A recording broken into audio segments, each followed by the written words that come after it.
بسم اللہ الرحمن الرحیم۔ آج جو ہمارا موضوع ہے وہ ہے خوش اخلاقی، اور چونکہ ہم ڈاکٹر کے لحاظ سے چیزوں کو لے رہے ہیں تو ہم اسی حوالے سے بات کریں گے یہاں پر۔ اور ایک مسلمان ڈاکٹر کے لیے اس صفت کو اختیار کرنا بہت ضروری ہے، کیونکہ خاص طور پر آپ دیکھیں کہ قرآن میں بھی سورہ آل عمران میں یہ والی بات آتی ہے، اے پیغمبر یہ اللہ کی بڑی رحمت ہے کہ تم ان لوگوں کے لیے بہت نرم مزاج واقع ہوئے ہو، ورنہ اگر کہیں تم تنخو اور سنگدل ہوتے تو یہ سب تمہارے گرد و پیٹ سے چھٹ جاتے۔ ان کے قصور معاف کر دو، ان کے حق میں دعائیں مغفرت کرو، اور دین کے کام میں ان کو بھی شریک مشورہ رکھو۔ پھر جب تمہارا عزم کسی رائے پر مستحکم ہو جائے تو اللہ پر بھروسہ کرو، اللہ کو تو وہ لوگ پسند ہیں جو اس کے بھروسے کے اوپر کام کرتے ہیں۔ اور پھر یہ نبی کریم صلی اللہ علیہ وسلم نے بھی خود اپنی امت کو بھی اپنی تعلیمات میں حسن اخلاق کی بے حد تاکید فرمائی ہے نا۔ ایک جگہ حدیث میں آتا ہے کہ رسول اللہ نے فرمایا کہ مجھے بھیجا ہے اس لیے گیا ہے کہ میں اخلاق کی خوبیوں کی تکمیل کر دوں۔ پھر حضرت ابو درداء بیان کرتے ہیں کہ رسول اللہ صلی اللہ علیہ وسلم کو فرماتے سنا، قیامت کے دن اعمال تولنے والی ترازو میں جو چیزیں رکھی جائیں گی ان میں حسن اخلاق سے زیادہ بھاری کوئی چیز نہیں ہوگی، اور اچھے اخلاق والا اپنے حسن اخلاق کے باعث روزہ دار اور نمازی کے درجے کو پا لیتا ہے۔ اب ویسے بھی آپ دیکھیں نا کہ کوئی اچھی اگر ڈاکٹر ہوتی ہے، کوئی اچھی گائنیکولوجسٹ ہوتی ہے، خوش اخلاق مسکرانے والی، تو وہ ہمیں زیادہ اچھی لگتی ہے بنسبت اس کے کہ جو تھوڑا سا منہ بنا ہوا ہو، کھڑوس سی ہو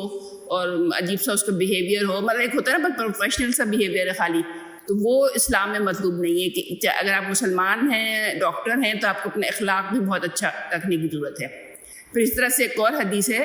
کہ حضرت معاذ بن جبل بیان کرتے ہیں کہ یمن کا گورنر مقرر ہونے پر یمن کی طرف رخصت کرتے ہوئے جب میں نے رکاب میں پاؤں رکھا تو آخری وصیت جو رسول اللہ نے مجھے کی وہ یہ تھی کہ اے معاذ بن جبل لوگوں کے ساتھ اچھے اخلاق سے پیش آنا۔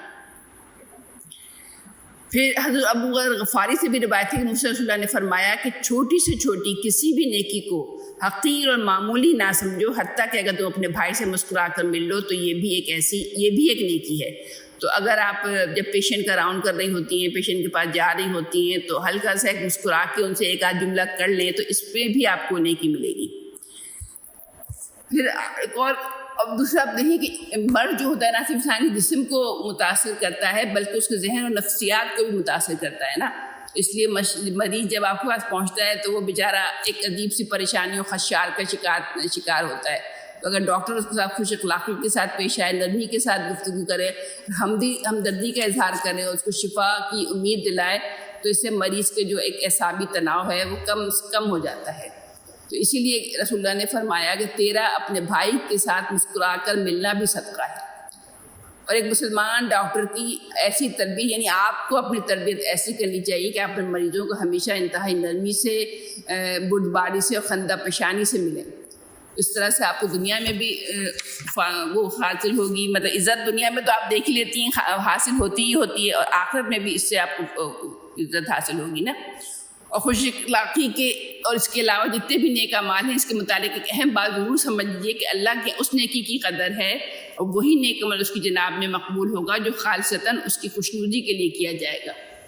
اب جب آپ دیکھیں جدید مغربی تہذیب میں تو خوش اخلاقی اس لیے اپنائی جاتی ہے نا کہ اس سے دنیا کے اندر فائدہ ہوتا ہے، کاروبار میں ترقی ہو، یعنی ان کی نیت خوش اخلاقی کی الگ ہوتی ہے اور آپ کی نیت خوش اخلاقی کی ایک الگ ہونی چاہیے۔ جب تھوڑی سی ایک بات رکھوں گی، جیسے اب پی جیز ہوتی ہیں، ان کو کوئی کام ملتے ہیں، ان کو آرڈر فریش اپ کرنے ہوتے ہیں، تب یہ نہیں کہ ہم بس گئے اور بس ہم نے ایک خاموشی سے ہم اپنے کام میں لگ گئے، جلدی اس کا بلڈ پریشر دیکھا یا اس کا کیتھیٹر نکالنا یا کچھ کرنا ہے، نہ کوئی بات نہ چیت پیشنٹ کے ساتھ۔ تو ایسا رویہ اپنے پیشنٹ کے ساتھ نہ رکھیں کہ پوری پروفیشنل کی بس اپنی آپ کو فائلیں بھرنی ہیں، بلکہ بعض اوقات میں دیکھ رہی ہوتی ہوں صبح میں کہ بھئی لڑکیاں بیڈس کے پاس کھڑی ہوئی ہوتی ہیں، اپنا کام کر رہی ہوتی ہیں، اس کے بعد پھر ٹیبل کے گرد بیٹھی ہوئی اپنی فائلیں پر کر رہی ہوتی ہیں۔ تو اس میں ضرور دیکھیں آپ نے اصل جو آپ کا کام تھا پیشنٹ کے ساتھ رابطہ، اس کے ساتھ کچھ اخلاقی سے ایک دو جملے بول لینا، وہ آپ نے کیا کہ نہیں کیا۔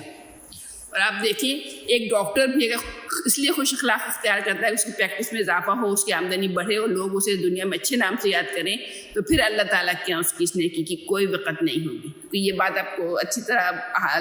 جو بھی کوئی حدیث کی کتاب شروع ہوتی ہے اس میں نیت کے موضوع پر سب سے پہلے حدیث ملتی ہے، تو اس میں یہی والی بات آتی ہے نا کہ آپ نے جو کام جس نیت سے کیا وہ نیت دراصل اللہ پاک کے پاس پہنچتی ہے آپ کی۔ تو ایک مسلمان ڈاکٹر جو ہوتا ہے وہ اس لیے خوش اخلاق ہونا چاہیے آپ کو کہ اللہ تعالیٰ کو آپ کی عادت پسند ہے، وہی اللہ ہی آپ کو اس کا اجر بھی دے گا۔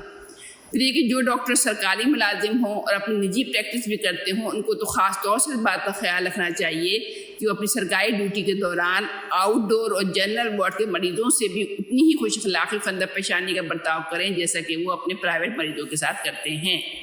اور اس کے علاوہ جو ان کی تیمارداری کرنے والے ان کے جو مطلب ہوتے ہیں، ریلیٹیوس ہوتے ہیں، دوست ہوتے ہیں، اور ان کے ساتھ بھی ہمیں خوش اخلاقی کا رویہ رکھنا چاہیے، ان کے ساتھ مہمانوں کا سب برتاؤ کریں اور قریبی رشتہ داروں کو اعتبار میں لے کر مریض کے علاج میں ان کا تعاون حاصل کیا جائے اور مریض کے مرض کی نوعیت اور اس کی اچھی اور بری کیفیت سے ان کو باخبر رکھا جائے۔ تو یہی بات ہے کہ ہم اب یہ اس